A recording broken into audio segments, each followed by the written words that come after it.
Chapter 147. He always knew. He lived near you the whole time. I helped him find the best doctors in the world. Where he lived, there were more doctors than servants. He spent a year in France before he could walk normally again. Hearing this, Ava was utterly shocked. She'd only known that Adrian often went abroad to see her. She hadn't expected he'd gone to France so early. "Then why didn't he come find me?" Ava murmured. "He did come find you. That day he bought flowers, brought gifts, and went to your school to find you.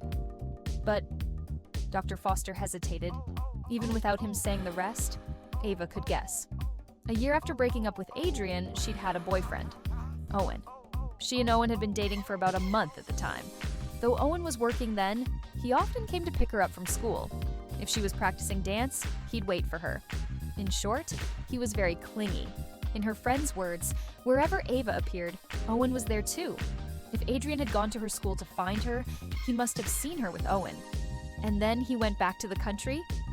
Ava's voice was very soft as she looked at Adrian lying in the hospital bed with weak breathing.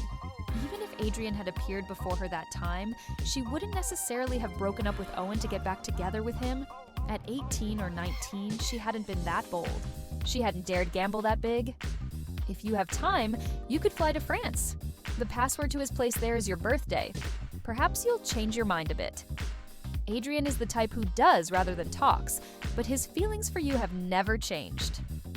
His need for control might be a bit strong, but I think you should be able to understand him.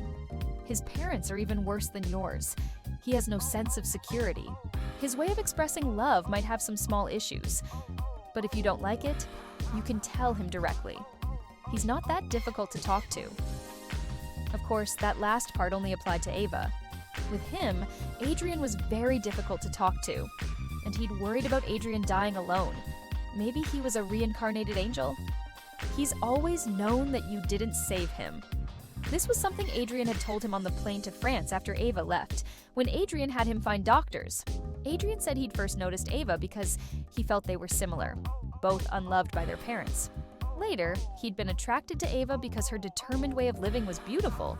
Such a small person, yet seemingly filled with endless energy. He'd watched Ava gradually transform from a reserved, well-behaved girl into the center of attention in any crowd. But Adrian wasn't the type who was good at socializing, especially since Ava was always surrounded by different people. Wherever she went, crowds flocked around her. Adrian could only watch her from afar. Until that suicide attempt, he deliberately guided Ava into saying she was his savior, and using that debt, he'd given Ava the best of everything within his means. After listening, Ava didn't come to her senses for a long time. She was shocked beyond measure. She'd only had that thought on the spur of the moment initially, just wanting to maintain her image. It wasn't until Adrian asked if she'd saved him that after only 3 seconds of hesitation, she'd said, yes. After saying it, she'd actually been a bit anxious. With her build, it would indeed be very difficult to save Adrian.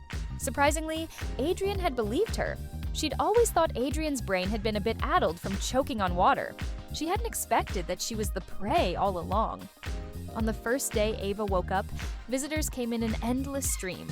She found it annoying and simply refused to see anyone. After returning from outside the ICU, she never went to see Adrian again. The shock had been too great.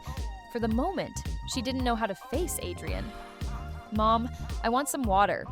Hearing the hospital room door open, Ava didn't even turn her head. She sat in her wheelchair, quietly looking out the window. The trees on the lawn behind the hospital had bare branches, and the blue sky was gradually being eroded by gray. It looked like rain again. Footsteps gradually approached, and a water cup was held before her. Without looking up, Ava reached for it. Only when she inadvertently touched the hand holding the cup did she realize something was wrong. She turned to see Wesley. "Why are you here?" Ava drank half the cup and set it on the nearby table before addressing Wesley. She hadn't seen Wesley in a while. He looked a bit haggard, quite different from the sunny, passionate person in her memory. "I heard you were in a car accident." Wesley's voice was slightly hoarse. "Is your body okay?" "In what respect?" Ava stared at Wesley's features with a smile, her pale fingers tapping lightly on the wheelchair armrest. "If you're referring to having children, then you'll probably be disappointed." The girl's sweet, soft voice carried a hint of mockery. Wesley's face paled slightly. Ava, that's not what I meant. It doesn't matter. Ava curved her lips, smiling brightly. We've already broken up. You can freely find girls who can bear you children. My husband doesn't care whether I can have children or not. The only person he cares about is me. Ava cut Wesley off. Last year, as soon as he found out I couldn't get pregnant, he got a vasectomy. If you say you don't care about having children, I suggest you show me with actual actions, not just dry words about not caring. Hearing this, Wesley froze. Last year, you two... Ava was practically amused. I was seducing him before, remember? He got the surgery while being someone else's boyfriend. What, are you surprised? Wesley, did my love make you forget to look in the mirror when we were together? You're not my only option. Don't be so rude as to randomly appear in someone else's hospital room next time. My husband is still in a coma. I'm not in the mood to scold people right now. If you want to be scolded, wait until my husband wakes up and come back then. Every sentence from Ava mentioned Adrian.